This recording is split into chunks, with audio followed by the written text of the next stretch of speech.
Ready, start. Uttar Pradesh के मुख्यमंत्री योगी आदित्यनाथ ने हाल में उत्तर प्रदेश जनसंख्या नीति 2021-2030 जारी की। विराम। इस नई जनसंख्या नीति का उद्देश्य जनसंख्या स्थिरीकरण का लक्ष्य प्राप्त करना, मातृ मृत्यु और बीमारियों के फैलाव पर नियंत्रण, नवजात और 5 वर्ष से कम आयु वाले बच्चों की मृत्यु रोकना और उनकी पोषण स्थिति में सुधार करना है। विराम। उत्तर प्रदेश की तरह देश के अन्य राज्यों में ही नहीं वरन राष्ट्रीय स्तर पर जनसंख्या नियंत्रण कानून के लिए आगे बढ़ने की भी जरूरत है। विराम। ज्ञात हो कि इन दिनों देश की जनसंख्या से संबंधित विभिन्न रिपोर्टों में कहा जा रहा है कि भारत में तेजी से बढ़ती हुई जनसंख्या के कारण और आर्थिक सामाजिक चुनौतियां लगातार विकराल रूप लेती जा रही है। विराम।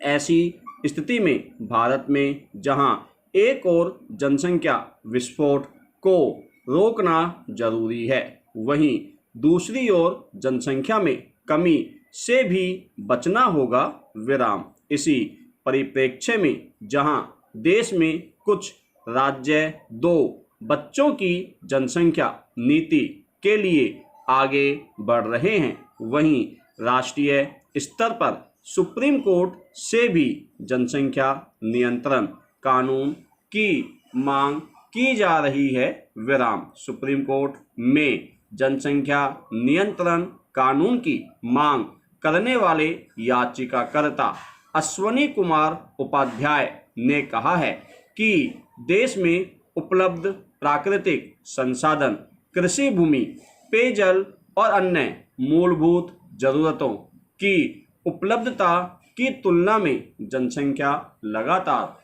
चिंताजनक स्थिति निर्मित करते हुए दिखाई दे रही है। विराम। याचिका में यह भी मांग की गई है कि चूंकि जनसंख्या नियंत्रण समवर्ती सूची में है, इसलिए कोर्ट केंद्र सरकार को निर्देश दे कि वह नागरिकों के गुणवत्तापरक जीवन के लिए कड़े और प्रभावी नियम, कानून और दिशा निर्देश तैयार करे। विराम। पैरा। चूंकि संसाधनों को विकसित करने की रफ्तार जनसंख्या वृद्धि की दर से कम है, इसलिए तेजी से बढ़ती हुई जनसंख्या देश की आर्थिक सामाजिक समस्याओं की जननी बनकर विकास के लिए खतरे की घंटी दिखाई दे रही है। विराम। बढ़ती जनसंख्या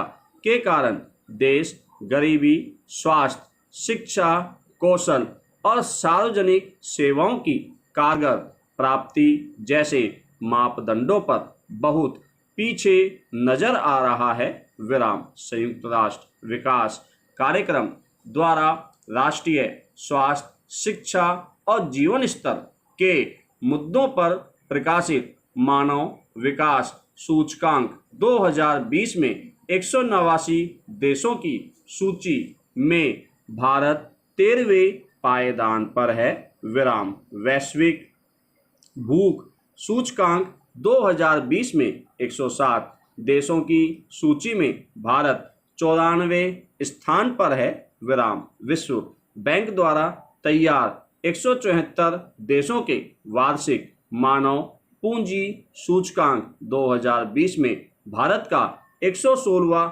स्थान है। विराम। यह सूचकांक मानव पूंजी के प्रमुख घटकों स्वास्थ्य, जीवन प्रत्याशा, स्कूल में नामांकन और कुपोषण पर आधारित है। विराम। पैरा। यद्यपि इस समय करीब 141 करोड़ आबादी वाला चीन दुनिया में सबसे ज़्यादा आबादी वाले देश का दर्जा रखता है, लेकिन संयुक्त राष्ट्र द्वारा जून 2019 में जारी एक रिपोर्ट के मुताबिक भारत के 2027 तक सबसे ज़्यादा आबादी वाले देश के तौर पर चीन से आगे निकल जाने का अनुमान है। विराम। ज्ञातव्य है कि भारत दुनिया का पहला देश है जिसने अपनी जनसंख्या नीति बनाई थी, लेकिन जनसंख्या वृद्धि दर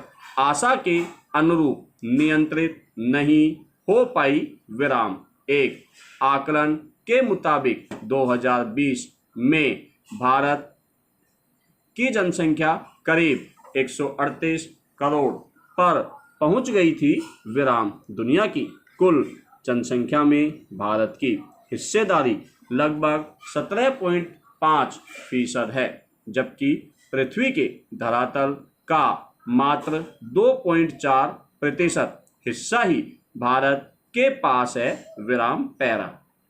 एक ऐसे समय में जब चीन जनसंख्या और विकास के मॉडल में अपनी भूल संशोधित कर रहा है, तब जनसंख्या और अर्थ विशेषज्ञ चीन के जनसंख्या परिवेश से भारत को कुछ सीख लेने की सलाह देते हैं। विराम।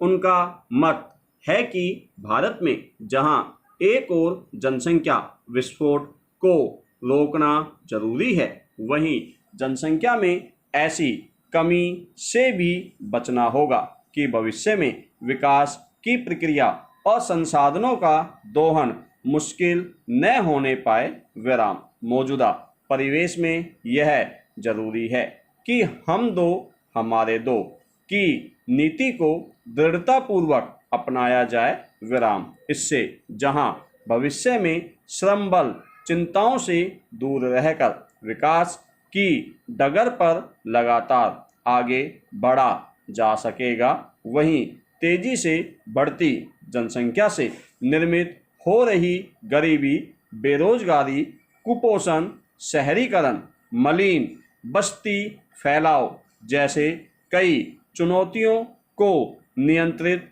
भी किया जा सकेगा। विराम। पैरा। इसमें कोई दो मत नहीं कि यदि देश में जनसंख्या नियंत्रित रही तो भारत के युवाओं को उपयुक्त शिक्षण और प्रशिक्षण से मानव संसाधन के रूप में उपयोगी बनाया जा सकता है। विराम।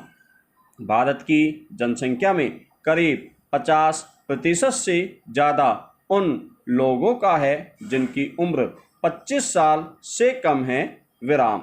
ऐसे में वे कुशल मानव संसाधन बनकर देश के लिए आर्थिक शक्ति बन सकते हैं। विराम। कोविड-19 के बीच देश के साथ साथ दुनिया के कई देशों की अर्थव्यवस्थाओं को संभालने में भारत की कौशल प्रशिक्षित नई पीढ़ी प्रभावी भूमिका निभा रही है। विराम।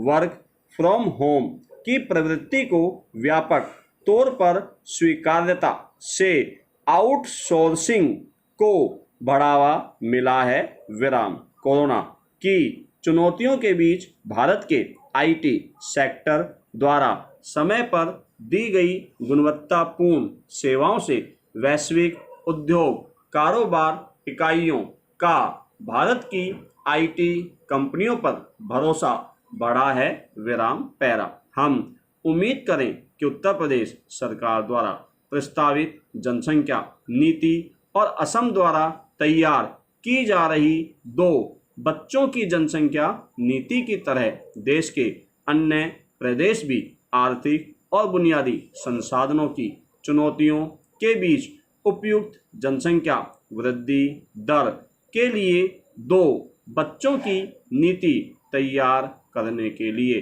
दृढ़तापूर्वक आगे बढ़ेंगे। विराम। उम्मीद यह भी है कि सुप्रीम कोर्ट केंद्र सरकार को राष्ट्रीय स्तर पर जनसंख्या नियंत्रण के लिए उपयुक्त दिशा निर्देश देने के लिए आगे बढ़ेगा। विराम। इससे ही समाज और देश विकास की डगर पर अपेक्षित तेजी के साथ आगे बढ़ता हुआ दिखाई दे सकेगा विराम।